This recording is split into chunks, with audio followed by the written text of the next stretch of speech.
Good day to you all. How are you today? I hope you are all doing well.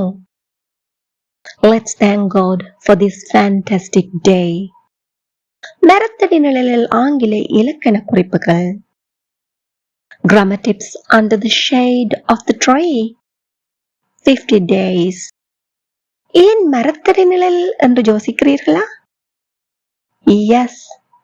சில் என்று நடைமுறை வாழ்வில் இலக்கணத்தை சுமையாக கருதாமல் சுலபமாக பிழையின்றி சரளமாக சட்டென்று எப்படி பயன்படுத்திடலாம் என்று பார்க்கலாம். உதாரண வாக்கியங்களூடாக ஆங்கில இலக்கண குறிப்புகளை பயின்றிடலாம். நாம் அனைவரும் 50 நாட்கள் தொடர்ச்சியாக பயிற்சி எடுக்கப் போகின்றோம். வீடியோ பார்வையிடும் அனைவரும் வாய் விட்டு சொல்லி பயிற்சி எடுத்துக் கொள்ளுங்கள். வீடியோவை ஸ்கிப் பண்ணாமல், அதாவது நிறுத்திடாமல் பார்வையிடுங்கள்.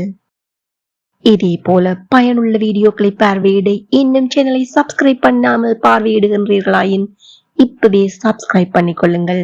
கூடவே இருக்கின்ற பெல் ஐக்கனையும் பிரஸ் பண்ணிக்கொள்ளுங்கள். அப்போதான் இனிமேல் பதிவிடுகின்ற அனைத்து வீடியோக்களையும் தவறாமல் பார்வையிட முடியும். மற்றவர்களும் பயனடைய லைக் பண்ணிட்டு share பண்ணிக்கொள்ளுங்கள். Let's start the practice. A38 should have plus past participle. Past unreal recommendation. இன்னைக்கு நாம கடந்த கால செயற்பாடுகள் பற்றிய விமர்சனங்களை எப்படி ஆங்கிலத்தில் வெளிப்படுத்தலாம்னு பார்க்கலாம். Should have plus past participle is used to express criticism of past actions. We use this for giving advice or suggesting when talking about past mistakes or used in apologize. வாக்கிய அமைப்பு பார்க்கலாம். வாக்கியத்தின் எழுவாய் ஒருமையா பெண்மையா என்கின்ற கவலை ஏதுமின்றி subject plus should have plus past participle என்றவாறு பயன்படுத்தலாம். உங்க அனைவருக்கு தெரியும், பாஸ்ட் பார்ட்டிசிபிள் என்பது காலம் காட்டாத இறந்த கால வினை எச்ச வடிவங்கள். இவற்றை நாம் நடைமுறை வாழ்க்கையில் V3 form of verb அப்படின்னு சொல்வோம். உதாரணங்கள் பார்ப்போமா? உதாரணத்துக்கு சீதா என்பவர் வீட்டை விட்டு வெளியேறிட்டார். அதோட கதவை பூட்டல.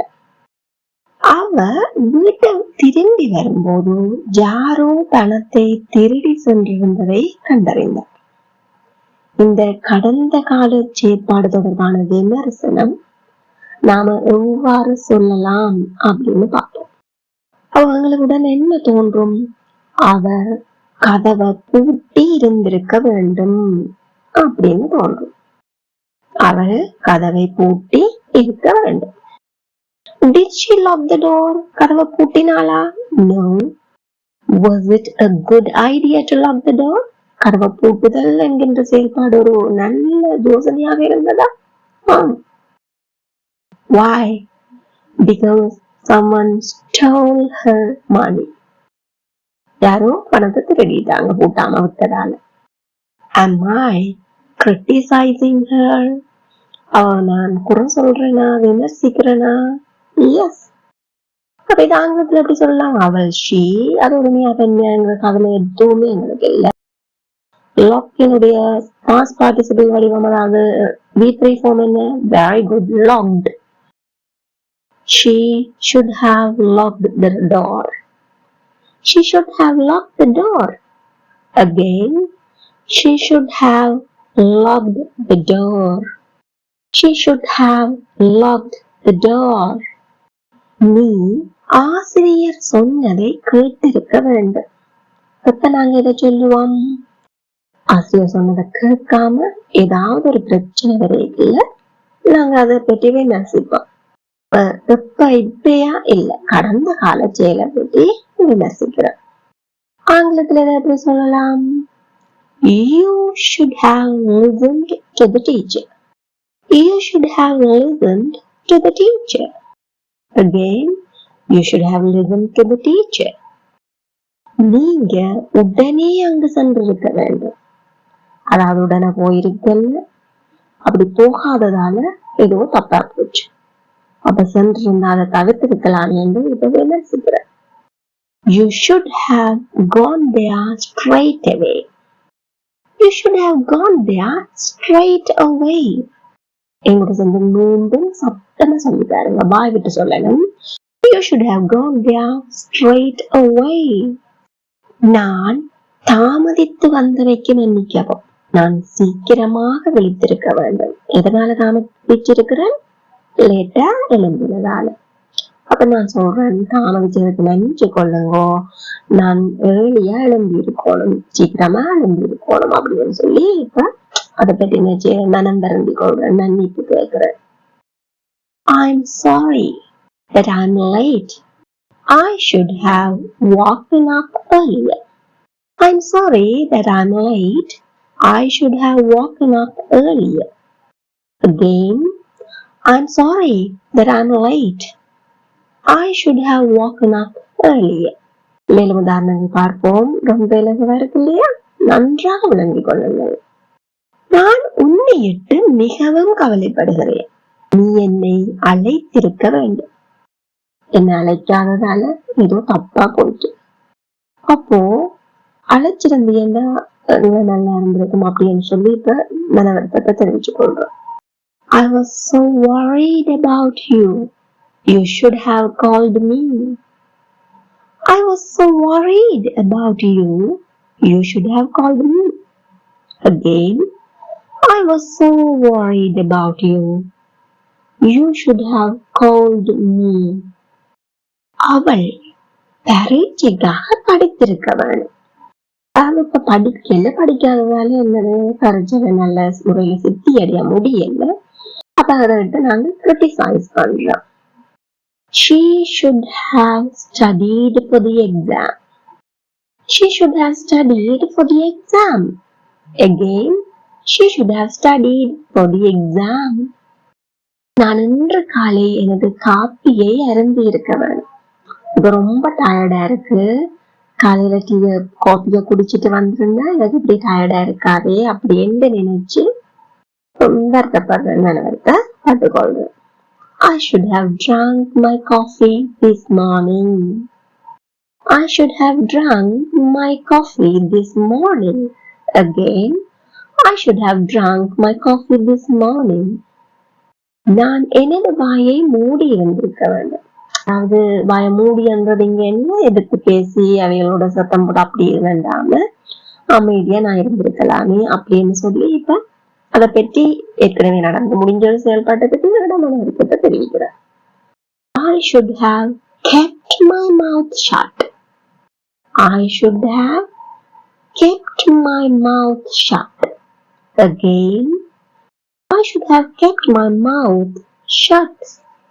நான் உன்னுடன் வந்திருக்க வேண்டும். உன்னுடன் வந்திருந்திருக்க வேண்டும்.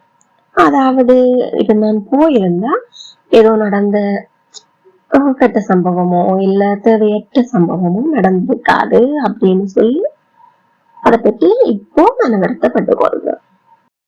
I should have come with you. இங்க என்னடா கம் யூஸ் பண்றோம் அப்படின்னு யோசிக்க தேவையில்லை, உங்க எல்லாருக்குமே தெரிஞ்சதுதான். கம்மினுடைய past participle form, அதாவது V3 ஃபார்மும் கம் தான். Come, came, come. I should have come with you. Again, I should have come with you. Sheela இன்று காலை தனது உணவை எடுத்திருக்க வேண்டும். 12 காலையில சாப்பிடாம விட்டுட்டா. அப்ப சாப்பிட்டுட்டு வந்திருந்தா இப்ப நடந்த மாதிரி தலை சுத்தி இருக்கா இல்ல வீக்கா ஃபீல் பண்ணி இருக்க மாட்டா அப்படின்னு சொல்லி நாங்க அந்த சம்பவத்தை பற்றி கிரிட்டிசைஸ் பண்றோம். இப்ப ஏற்கனவே நடைபெற்றிருக்க வேண்டிய ஒரு விஷயம் நடக்கல, அதை பற்றி சொல்றோம். Sheila should have taken her breakfast this morning.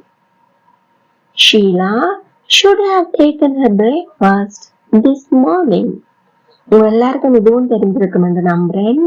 இன்று காலை என்று டுடே மார்னிங் சொல்ல மாட்டோம், அப்படி சொல்வோம் this morning. Sheila should have taken her breakfast this morning. Again, Sheila should have taken her breakfast this morning. நாம் அறிவுறுத்தல்களை வாசித்திருக்க வேண்டும். அறிவுறுத்தலை வாசிக்காத அழகப்பா செஞ்சுட்டோம். அப்போ இங்க இதை எப்படி கிரிட்டிசைஸ் பண்ணி சொல்ல போறோம்? We should have read the instructions. We should have read the instructions. ரெட்ன்ற மாதிரி எடி அண்டு ரீடுக்கு வர ஸ்பெல்லிங் தான் இருக்கு அப்படின்னு யோசிக்க வேணுமா? இல்லை, அதுவும் உங்களுக்கு சாதாரண தெரிஞ்ச விஷயம்தான். READ என்ற ஸ்பெல்லிங் தான் இருக்கு 3 காலத்திலேயும். ஆனா நாங்க வாசிக்க ப்ரொனன்சியேஷன் ரீட், ரெட், ரெட் என்றவாறு அமையும். We should have read the instructions. எங்கூட சேர்ந்து மாறுமொழியும் வாய்க்கிட்ட சத்தமா சொல்லி பாருங்க. We should have read the instructions. அவள் அதிக பணத்தை சேமித்திருக்க வேண்டும். அவள் சேமிச்ச அமௌண்ட் இப்ப காணாம இருக்கு. She should have saved more money. She should have saved more money. Again, she should have saved more money. Now, this is the time for you to check your understanding. எவ்வளவு புரிஞ்சிருக்கு உங்களுக்கு பாப்பா. நீ அவளுடைய பெற்றோரை அழைத்திருக்க வேண்டும். நாம் அதிக நீரை சேமித்திருக்க வேண்டும். அவர்கள் ஆரோக்கியமான உணவு முறையை பின்பற்றி இருக்க வேண்டும். அவன் காரை கவனமாக ஓட்டி இருக்க வேண்டும். Please comment your answers. If you have any doubts regarding this topic, please comment them too. I'm ready to answer your questions. இந்த வீடியோ உங்களுக்கு பயனுள்ளதாக இருந்திருப்பேன். இப்படி ஒரு லைக் பண்ணிட்டு மற்றவங்களும் பயனுடைய ஷேர் பண்ணிக்கொள்ளுங்க.